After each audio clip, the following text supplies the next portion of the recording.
Number 10, Daredevil. While Daredevil is an incredible fighter and ass kicker, his alter ego Matt Murdock is a lawyer. If Matt were to do anything other than sit on the sidelines, people would seriously take note of a blind man kicking ass in the streets of New York. Everyone knows Matt Murdock is blind, but people don't know that Daredevil is. However, if someone were to make the connection, if Matt were to bust out some moves against a gang in Hell's Kitchen, then the Scarlet Swashbuckler's day might be ruined. Matt Murdock, for both his own sake and his superhero identity's sake, must just get beaten down if anyone wants a piece. So he's useless. Just like a vegan in a gelatin factory? I don't know what I'm saying, honestly. Number 9, Shazam. Shazam was incredibly popular back in the 1940s, with issues even outselling Superman.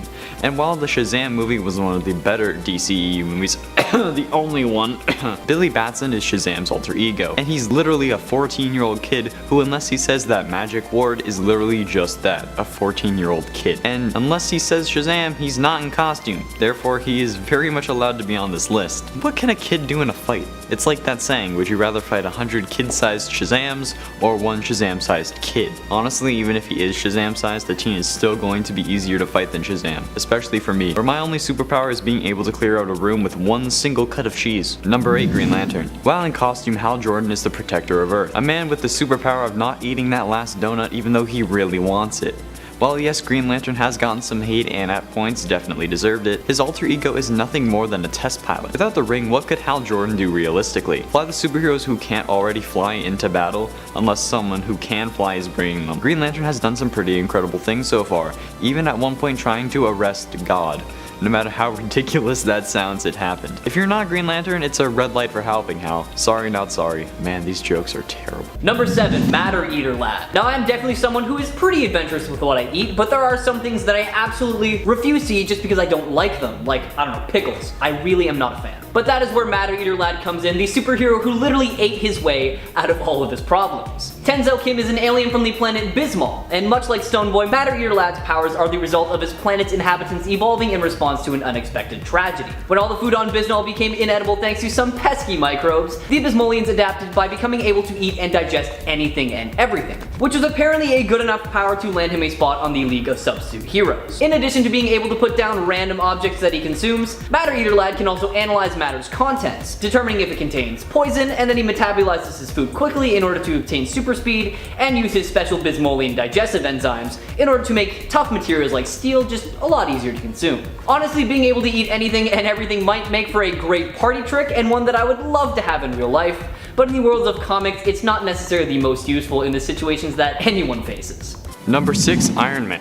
Time to get triggered beyond belief. Yes, Tony Stark is a super genius, but what about the fact that all of his super abilities, aside from intelligence, come from his suit? When not in it, sure, he may be able to call it, but if it doesn't show up in time, he's just stuck being an ordinary Joe with an arc reactor for a heart. Tony, while amazing, is just an ordinary guy who needs to see a doctor.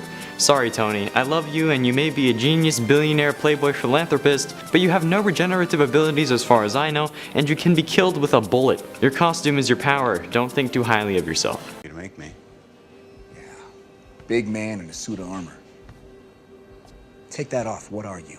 Genius, billionaire, playboy, philanthropist. Number 5, Color Kid. Born on the planet Lupra, Uluvak got his powers when he was hit by a beam of colorful light from another dimension while working in a science lab. The accident imbued him with the ability to change the color of any object, no matter how big or small, and then from then on he was known as Color Kid. Needless to say, but his ability was underwhelming to say the least, and he was denied acceptance into DC's Legion of Heroes and instead was forced to join the Legion of Substitute Heroes, which is essentially the B team, but probably more like the C team for superpowered crime fighters. I will say though, Color Kid did manage to make the most of his pretty useless skills. His color change abilities not only changed the hue of an object, but on at least one occasion was able to change the chemical makeup of the object and was able to save Superboy and Supergirl from a deadly kryptonite cloud. Not only that, he figured out how to tweak his abilities to throw off his enemies and to camouflage himself and others around him. Check him out for yourself in 1966's Adventure Comics number 342. Number 4, Mr. Immortal.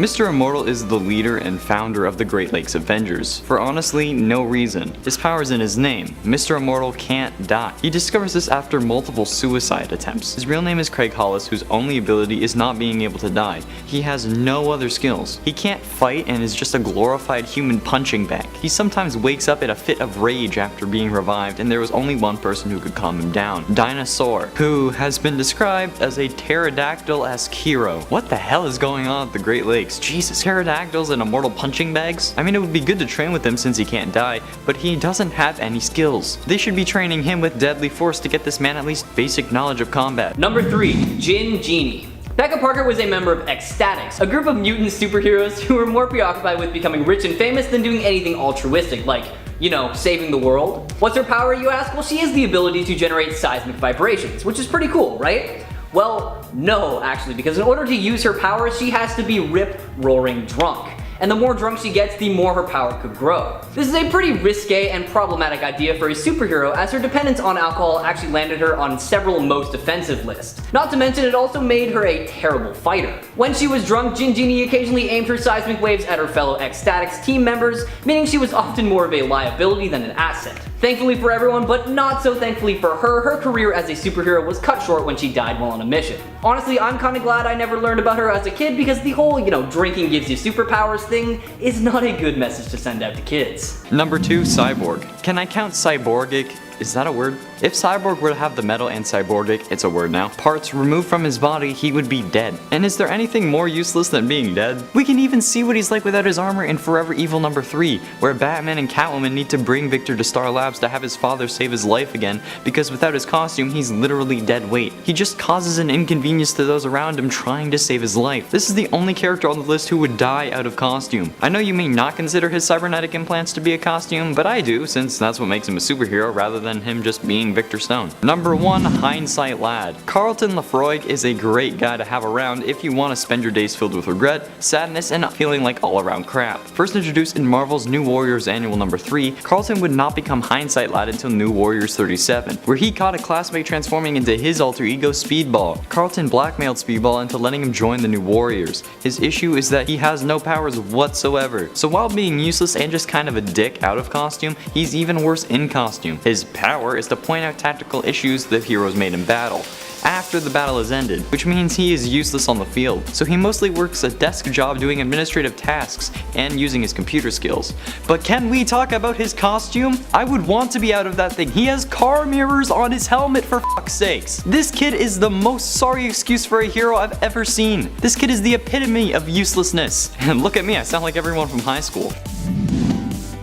Number 10, Aquaman. Now I'll admit this one kind of started out as a joke, you know, because nobody likes Aquaman. But like, I'm not too far off when I say he's got some useful powers. So Aquaman isn't really all that useless. People only really think that because of the Super Friends cartoon. But if you look pretty much anywhere else, he is pretty badass and is often one of the few things able to defend the world against invasions of demons and such thanks to his trident. This is the reason that he's at the very beginning of this list today. Now that being said though, outside of the water, he is a little bit more vulnerable than he is when he's in the deep, but that doesn't make him any less of a threat for the baddies that he goes up against. Thanks to his Atlantean physiology, he possesses superhuman strength, stamina, and durability, alongside marine telepathy that allows him to talk and to command sea creatures, and he's also just a ruthless and capable fighter. No matter how much we all make fun of him, he has some pretty useful powers, so check him out in his first appearance in 1959's Adventure Comics number 260. Number 9, Rainbow Girl. Hailing from the planet Zolnar, Dori Adrison wanted to become a member of the Legion of Superheroes in order to work her way into the acting world. She started that journey after she managed to score a trip to Metropolis by using her powers to win the Ms. Zolnar contest. What powers am I talking about? Well, Dori has the ability to wield the powers of the emotional spectrum. However, she has very little control over it, and this results in some uncontrollable mood swings every now and then. Dori will turn red when she's angry, blue when she's hopeful, and she also has the ability to surround herself in a rainbow-like pheromone field that causes Dori to be found irresistible to pretty much everyone around. She's essentially a human mood ring, if you will. Needless to say, but with these powers, she did not make it onto the Legion of Superheroes roster and instead settled for a spot on the Legion of Substitute Heroes after marrying a wealthy man on Earth. All in all, there are worse powers that you could have, like I can see these being useful in some situations, but if given the choice, Rainbow Girl is certainly not the first person I would call if I needed help. Check her out in her first appearance in 1963's Adventure Comics number 309. Number 8. Maggot. As with most mutants, they're either really strong, really weird, or just really lame. Well, Maggot skips the first one altogether and is just really weird and lame. Born in South Africa, this mutant has probably the most unusual digestive system ever, as it houses 2 slugs named Eenie and Meenie, who are able to leave his body, eat anything they want, and then crawl back into his guts. Now, as gross as it sounds, this whole process helps him grow in size, stamina, and speed, and also turns his skin blue and his eyes red in the process. Pretty cool, right? Well, yes and no, because the slugs have to enter through his stomach in a very precise manner to be effective, meaning if they're even just a millimeter off, then nothing happens. Maggot also has psychometric powers, meaning he's able to see things from the recent past or the immediate future. Honestly, these are all very useful and good powers, but with how meticulous and finicky they are, it just makes for a terrible hero. And to top it all off, he is just not written in a way that makes for any satisfying battles. Check him out in his first appearance in 1997's Uncanny X-Men number 345, and let me know in the comments if you agree or disagree with me. Number 7. Mighty Morphin Power Rangers. These teens from Angel Grove High School are literally always wearing the color of their ranger. Like, what the hell? Can we not identify you based on your personality or voice, since for the parts of the show people care about you're wearing helmets? Sure, these teens may know martial arts, but going up against the baddies they typically end up needing to suit up and have some hilariously oversized weapon, or a Megazord. It's like they're trying to reveal their identities, and honestly, if any teen was trying to get with someone and they said, hey, I'm a superhero, they wouldn't believe it, but if they figured it out themselves, they would. Just like MJ in Far From Home. Spoilers, by the way, but it's been out for a while. When Peter tells MJ he's Spider-Man, she just laughs and says, you're screwing with me. But she believed it when she was trying to figure it out herself. Power Rangers want to be revealed for some reason, but out of costume, they're also just teens. Number 6. Doorman. Another member of the Great Lake Avengers on our list today, Damar Davis aka Doorman is a guy who can use his body to make a door, as you know, his name states. Put a little less simply, Doorman is a class 10 teleporter with his body acting as a portal to the Dark Force dimension, and thanks to this connection he can allow people and items to pass through him and walk through any solid object that he is pressed up against. This was the only power he had for a pretty long time, although he did eventually gain the ability to levitate, which led to flight. But in regards to his main power, it's pretty cool in theory, but it only allows people to go to the room or space directly next to them, which is great, you know, if you're trying to make a quick getaway to confuse someone, but if you need a quick escape to, you know, anywhere else, then I think you're out of luck. Also, in a world of superpowered beings who can literally break down walls, teleport long distances, and even just straight up pick locks, he's not the most useful to have on your team, you know? In short, great power in theory, in practice, not so much. Check him out for yourself in his first appearance in 1989's West Coast Avengers Volume 2, number 46. Number 5. Stone Boy. A member of the Legion of Substitute Heroes, a group of C-list, moderately superpowered individuals who got together after being rejected from the Legion of Superheroes. Stone Boy is definitely an open book when it comes to his powers because there's not a whole lot below the surface. I say this because he is a member of the alien race from the planet Zwen, whose inhabitants turn to stone in order to hibernate their way through their 6-month-long winters. On Earth, Stone Boy generally uses his ability in some pretty odd and funny ways. Now, originally he was unable to move or stay awake while in his stone state, further proving his, you know, uselessness. So his teammates would throw him at enemies, drop him on their heads, or just use him as a distraction. Eventually, thanks to a bit of hypnotherapy, Stone Boy figured out how to remain conscious and even move while using his powers, but nevertheless, his skills are pretty underwhelming in a universe where mobile rock monsters and heroes are pretty much the norm. But I mean, hey, I can't turn to stone, and I'm assuming you can't either, so who are we to judge? Number 4. CYPHER. Doug Ramsey was always closely related to Charles Xavier and his school for gifted youngsters from a very young age, as his dad was a lawyer who helped Xavier figure out all the legal aspects of everything. However, he wasn't actually a part of the school despite Xavier believing him to be a mutant. Doug's mutant power gave him the ability to understand and speak any language, human and alien alike, and while that is really impressive and would definitely come in handy, it's not super useful as a superhero, you know? This had the unintended effect of making CYPHER a really annoying addition to the X-Men roster. He actually proved to be so annoying that a ton of fans wrote in begging him to be killed off. Realizing CYPHER brought nothing to the table, series writer Louise Simonson complied. But every Marvel fan knows that deaths in comics are never permanent, and he was eventually resurrected, but he still sucked so much, even though he had new powers including advanced computer skills and also the ability to sense structural weaknesses in buildings. You know, he honestly just wasn't meant to be a superhero, I think. Take a look at this underwhelming hero story for yourself, starting with 1984's New Mutants number 13. Number 3, Doorman. This character is honestly pretty useless in costume and out. Doorman is DeMar Davis, and his power is to create a doorway using his body. Using powers from the Dark Force dimension to do so, he can stand in front of any wall with a room on the other side, and boom, there's a one-way door. This can be useful for surprise attacks, yes, but when does that really happen? Stories typically involve heroes losing the element of surprise. But either way, all he can do in costume is create doors. Sure, he can do it out of costume, but when will that be useful? His other aliases include DM, honestly, which makes me think of Dungeon Master, Man of Doors, which makes me think of Men of Letters, and the Living Portal. Living Portal? He can only create a doorway to one room, and it has to be next door. And calling him Doorman just sounds like he's Esteban Julio Ricardo de la Rosa Ramirez. I wonder if there's any relation to Rene Ramirez. Sweet Life of Zack and Cody actually takes place in the DC universe? I gotta get working on that theory.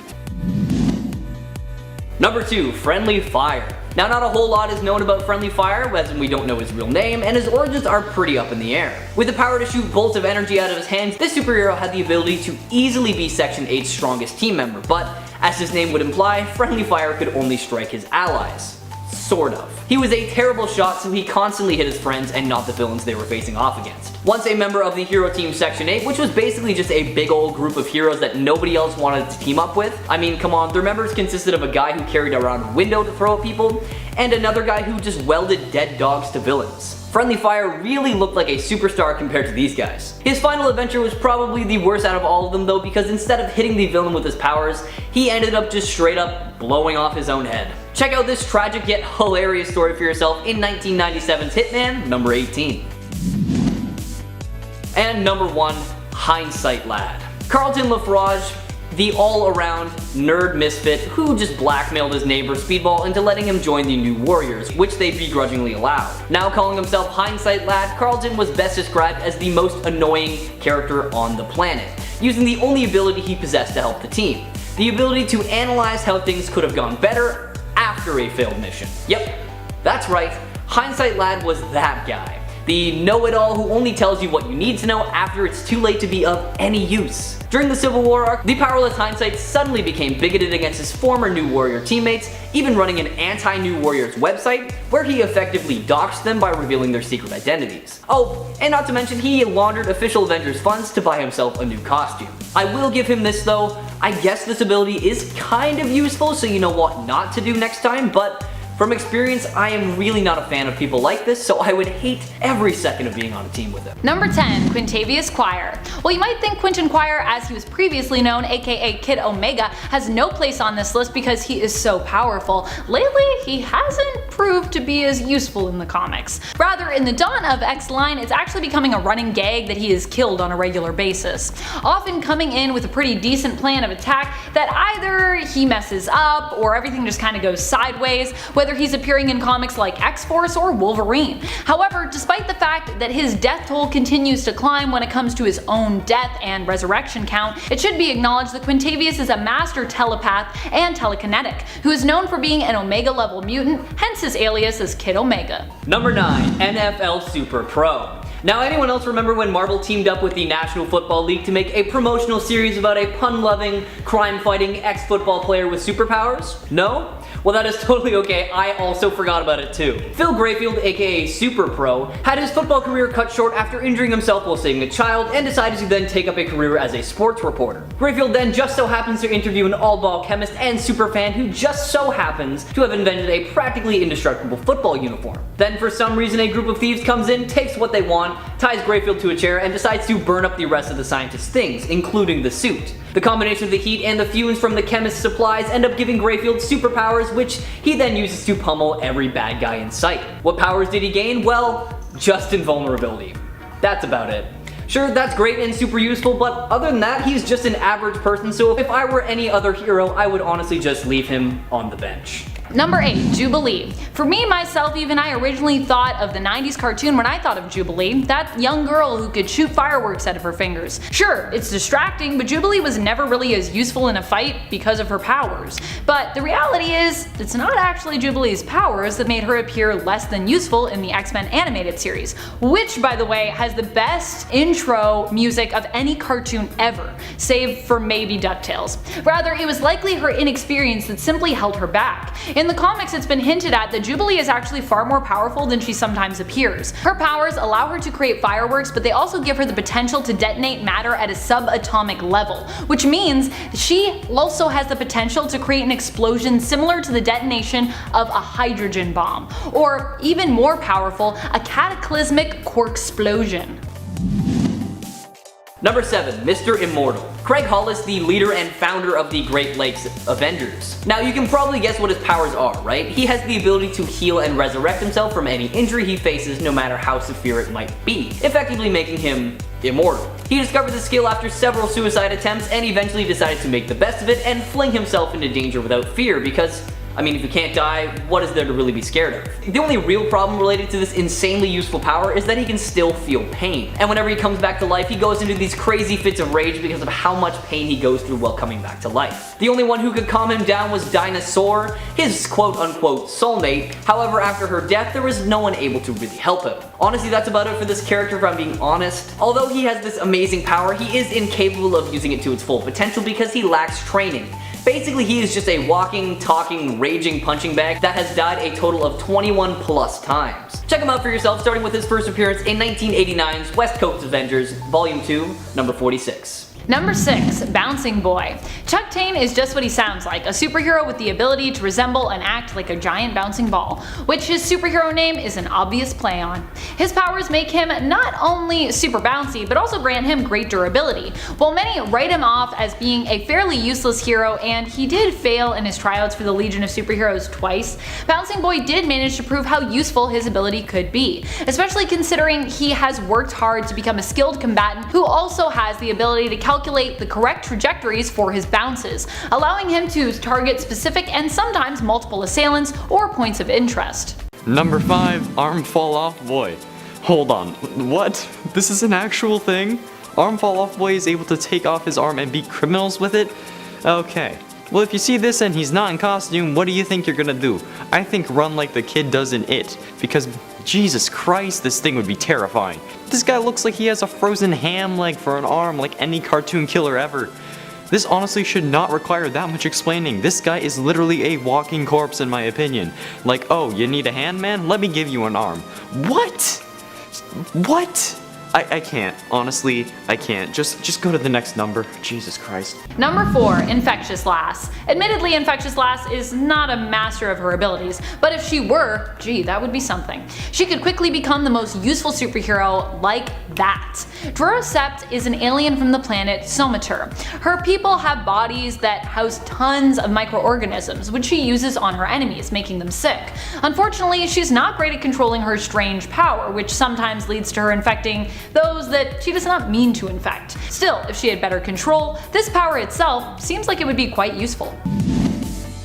Number 3. Almighty Dollar. With one of the best names in comic books ever in my opinion, J. Pennington Pennypacker was just an average certified public accountant before he attended a self-esteem camp known as Camp Run Amok. Turns out the camp was actually a front for a deranged scientist to use a special device to give people superpowers, and after being given superpowers without their consent, Pennypacker and his friends decided to put their abilities to good use by not only putting a stop to their captors, but also joining the NFL SuperPro's crime-fighting unit, earning themselves the name the Happy Campers. What was the power he gained, you ask? Well, J. Pennington Pennypacker gained the ability to shoot pennies out of his wrists. That's it. The only reason he's high up on this list today is because his power is actually kind of useful, just not in any battle unless it's a contest for who has the most money. Now that I think about it, we don't actually use pennies here in Canada anymore, so it might be pretty useless power in this day and age, but you know, whatever. Check him out for yourself alongside the other Happy Campers in 1992's NFL SuperPro number 10. Number 2. Angel. Angel definitely has to be one of the least useful superheroes and mutants. At the end of the day, his main power is flight, which, sure, when the X-Men first came to be was like pretty crazy, and even, dare I say, exhilarating. After all, who doesn't want to fly? While flight is by no means a useless power, the problem with Angel these days is it's kinda all he has, that and his hollow bones. Especially considering he is not Archangel currently, so he doesn't have metal wings with poison-tipped feathers, nor are his wings sharp enough to be used as blades. So as a mutant in battle, he's in theory pretty useless. But his power of flight is not. I would even argue that Warren Worthington III has a more useful power in his abilities as a businessman, which we'll likely see celebrated even more during the new X-Corp comic we're supposed to get sometime in the future. And number 1, Razorback. Now I have to say, upon first glance, you would definitely not be able to guess what powers Razorback actually possesses. Think it has something to do with warthogs? Well, you would actually be wrong, because its actual power is the mutant ability to drive or pilot any vehicle very well, all of which he for some reason names Big Pig. Now it's not really explained how he got his powers or why he wears the warthog headpiece, but hey, I'm not one to judge. I wear high-waisted jeans and overalls, so to each their own. Also, I thought I should mention that the mane of his super stylish headpiece is also electrified, but that limited power is totally cancelled out by the indignity of having to wear an oversized furry helmet that not only limits mobility, but also peripheral vision, which is kind of needed for his whole mutant ability. All I have to say is that when you're in a universe with multiple characters that are capable of destroying literal planets, an expert wheelman really isn't all that helpful. However, in the real world, that is super helpful, because I know I've been in cars that I cannot figure out.